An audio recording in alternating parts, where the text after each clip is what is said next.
महाराष्ट्र के गृह मंत्री अनिल देशमुख ने गुरुवार को कहा कि सीबीआई को राज्य में मामलों की जांच के लिए दी जाने वाली आम सहमति इसलिए वापस ली गई है ताकि यह सुनिश्चित किया जा सके कि राजनीतिक उद्देश्यों को पूरा करने के लिए उसका दुरुपयोग न हो।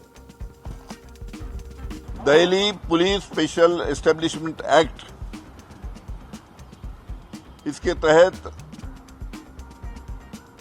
अभी कोई भी सीबीआई को जांच महाराष्ट्र में करना है तो महाराष्ट्र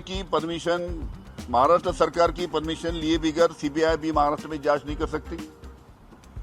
इस प्रकार का आदेश हमने कल होम डिपार्टमेंट ने निकाला है। आपको पता है कि इस प्रकार की चर्चा थी कि सीबीआई का शायद कोई पॉलिटिकल कारण की वजह से उसका शायद गैर इस्तेमाल किया जाता है। आप सभी जानते हैं सीबीआई बहुत ही प्रोफेशनल ऑर्गेनाइजेशन, एक प्रीमियर ऑर्गेनाइजेशन इंडिया की है। बहुत ही प्रोफेशनली सीबीआई जांच करती है,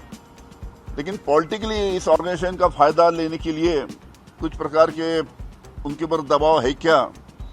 इसकी भी चर्चा आम आदमी में थी।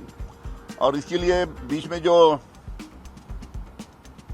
टीआरपी का मामला जो हुआ है उसकी जांच मुंबई पुलिस कर रही है, लेकिन उसी प्रकार का मामला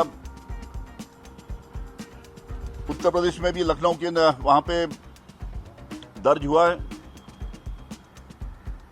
शायद हो सकता कि ये फिर से कि कोई प्रेशर के कारण सबसे फिर से इकट्ठा करके फिर से सीबीआई को चौकसी देने का भी प्रयास हो सकता था। लेकिन ऐसा है कि इस प्रकार का एक अच्छी ऑर्गेनाइजेशन जो सीबीआई जैसी है उसका पॉलिटिकल गैर इस्तेमाल नहीं होना चाहिए, और कम से कम महाराष्ट्र में उसके लिए हमने कल आदेश निकाला है कि इसके बाद में महाराष्ट्र में सीबीआई को जो भी इंक्वायरी करना पड़ेगा महाराष्ट्र शासन की पूर्व परवानगी लेते हुए या परमिशन लेने के बाद में ही वो इंक्वायरी कर सकती है।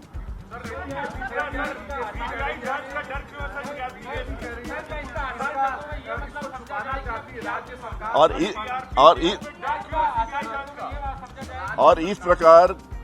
जैसे महाराष्ट्र में इस प्रकार का हमने आदेश निकाला, उसी प्रकार वेस्ट बंगाल हो, आंध्र प्रदेश हो, सिक्किम हो, काफी राज्यों में इसी प्रकार का, क्योंकि उनका भी यही मानना था कि इस प्रकार से सीबीआई के ऊपर प्रेशर आता है और इस प्रकार उनका गैर इस्तेमाल किया जाता है।